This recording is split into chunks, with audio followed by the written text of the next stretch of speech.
I feel like Monsters University has gotten a lot of newfound love lately, and to an extent, I think it's deserved. I know I said in my Pixar ranking that I find it to be just okay, and those feelings still kind of hold up today. It is kind of a simple and albeit predictable story, having the same vibe as nearly every other college film out there ever, and I do think parts kind of drag with some unnecessary stuff thrown in for the sake of filler. Don't get me wrong, this movie does have a lot of good elements in it, stuff that I relate to in my own life. It's no classic like the original, but it is solid enough. So let's start by discussing why Monsters University, despite some of my gripes, still deserves to be seen and talked about as an underrated prequel. Before I get into the stuff that I like about this movie, I thought I might get my negatives out of the way. As I just said, this movie's tone, story, and characters are like every other college film out there. Once the Scare Games plot kicks in, it is fun, but it's also where the film drags. The story feels really loose and discombobulated, with a ton of random B-plots that just get thrown in. The side characters are funny, but they're not super memorable. I think Mike gets a little too arrogant for a good portion. And while we're on the subject of Mike, I'm gonna be honest, I absolutely cannot buy into the whole Mike isn't scary thing they're trying to go for. I do understand the reason as to why, so the message makes sense. Like, just because one lifetime goal in your life doesn't work out doesn't mean you don't have other strengths related to that goal. But like, I'd be pretty scared if some one-eyed green monster ball broke into my house in the middle of the night. And why is he the only member of this team that gets singled out? Like, Dean Hardscrabble, Johnny, that one kid from his school, all of them don't find Mike to be scary, and why? Look at all the other Uzma Kappa team members. Art doesn't look scary at all, he just looks like a freaking Muppet. You don't see anyone calling him out, or Terry and Terry, or Dawn, or Squishy. But yeah, that's all my gripes, so let's move on to the good stuff. Now, as we all know, prequels are very hard to pull off because 1, it's difficult to justify its existence, and 2, it's difficult to find any sort of enjoyment to the overall finished project because audiences already know where characters end up. There's also a ton of hidden details and Easter eggs that are added in as cute nods to people who may have seen the original movies, which can be fun, but can also take you out of the experience if the film is too reliant on it. That's not to say a good prequel can't be done, just look at Godfather 2 or X-Men First Class, or more recently Wonka. Prequel movies, and especially high school movies, are becoming a boring genre. But Monsters University, despite being a 6 out of 10 for me overall, meets most of the criteria for how to do a prequel right. I feel like the time was right for Pixar to do a college movie, since the kids who grew up with the first Monsters Inc. were probably packing their bags and moving to college at the same time this movie was coming out. One thing that I really like about this movie is how the lead role is switched from Sully to Mike Wazowski. Both the Monsters movies have been about Mike and Sully's relationship, but you can see how the first film was focused more on Sully.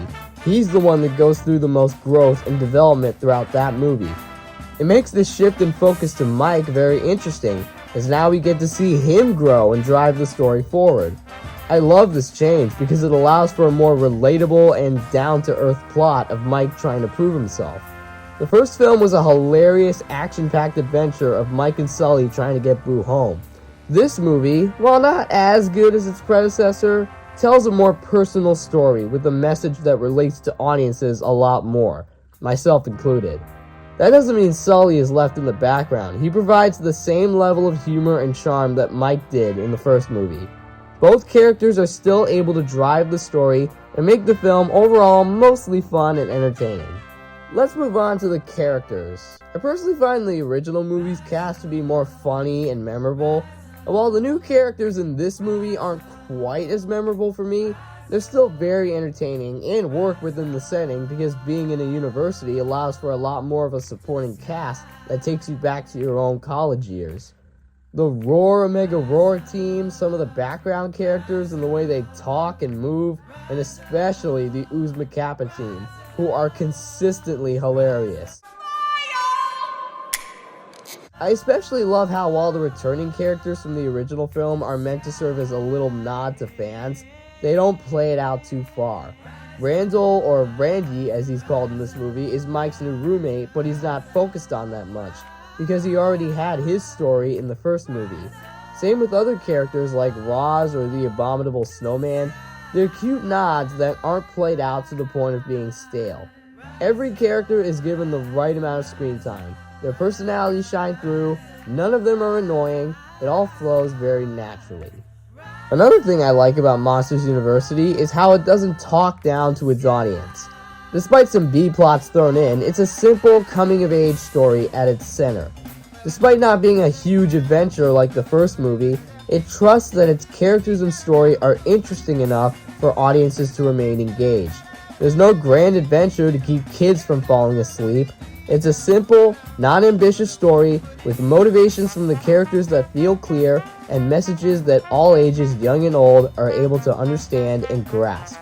This also allows for some of the funniest moments in any Pixar film.